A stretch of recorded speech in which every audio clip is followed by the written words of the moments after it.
So quickly, I'm going to preview what you're going to be working on today, and then I'm also going to review two things that stood out from yesterday's Jamboard.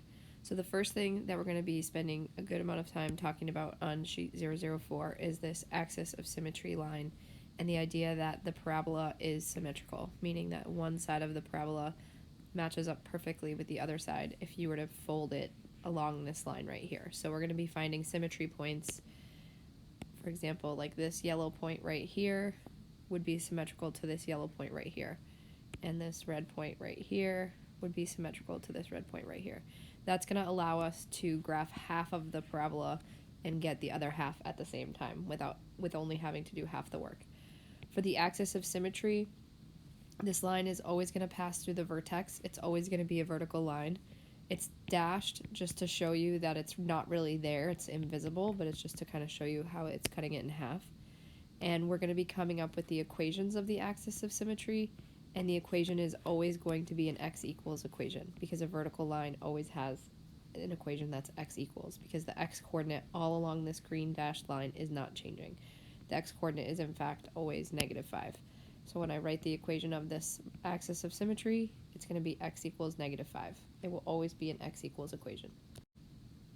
So one of the things that stood out to me yesterday on the Jamboard was some people had difficulty sorting when the parabola opened up versus when the parabola opened down. So take a look at your Google Classroom comments to see if that applied to you, but I also want to show you kind of a little trick to help. So if you've got just a coefficient of x squared, I think most people were able to determine opening up or opening down if it looked just like this. So for example, this one here, people could see that the number in front of x squared was +1, and so they knew that that opened up. Or for example, I don't have one here that's like this. If it was like y equaled -2x squared, most people would know that that opens down. Where it confused people a little bit more was when we've got the parentheses. So remember that in vertex form, it is y equals a times x minus h squared plus k. So the thing that's still determining whether it opens up or down is going to be that coefficient of this squared parentheses. So you always want to go before the parentheses and look at the sign of a. And if the sign of a is positive, it's going to open up, and if the sign of a is negative, it's going to open down. So for example, this one, the coefficient of the parentheses is -1/4, and so that would open down because this number is negative. Or this one, the coefficient of the parentheses is a +4, so that's going to open up. This red one here has a negative coefficient, -1, that's going to open down, and this blue one has a positive coefficient, that's going to open up. The difference on these last three is the parentheses don't actually come first like they do here. They're kind of out of order. The k term actually comes first. So we still want to look at the coefficient in front of the parentheses. So here my coefficient, I don't see one, so it's technically a +1. And since it's positive, that means it's going to open up. This here's x squared. In front of it is a negative sign, so the coefficient is negative. That's going to open down. And here's my parentheses, right in front of it is a negative, so that means my a is -1, and that would open down as well.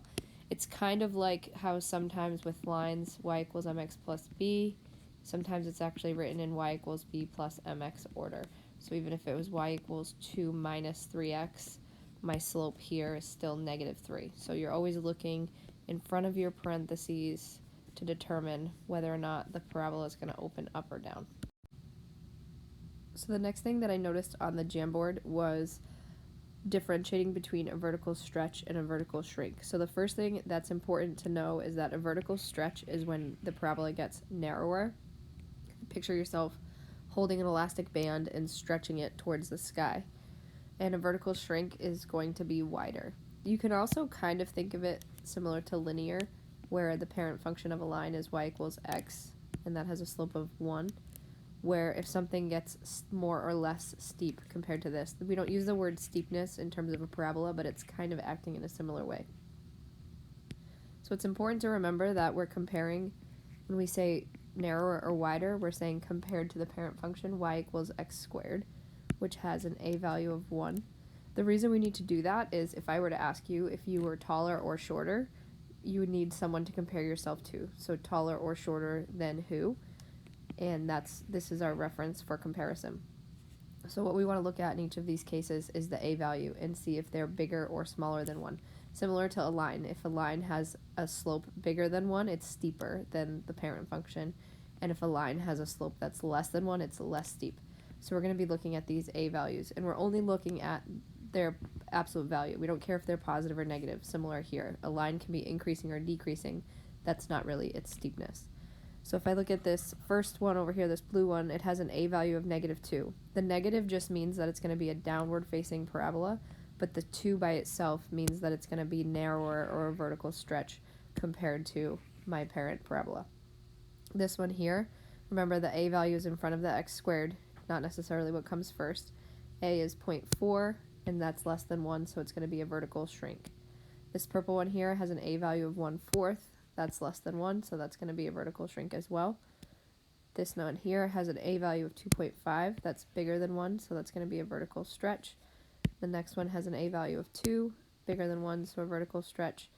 And this final one has an a value of -4. Again, the negative doesn't really have anything to do with it. It's going to be a vertical stretch because of the value of 4. Now be careful, people sometimes think that if something is a fraction, it's automatically going to be wider. But if you had, say, the parabola y equals 5/4 x minus 3 squared, this 5/4, even though it's a fraction, its value is 1 1/4, which is bigger than 1, and so that would fall into the vertical stretch category. So hopefully this video helped to preview what you're going to be doing today and also review some of the things you've done the last few days. One thing I want to encourage you to do is to check Google Classroom to see, have you turned everything in from this week? You'll notice I've been going in and giving feedback, so please make sure you have everything turned in. I've also been emailing specific students if not. And also just, have you read the feedback that's given and fixed the mistakes? So I'm trying really hard to stay on top of everything to help you along the way. So please make sure you're reading that and checking work. And if you have any questions, please feel free to email me.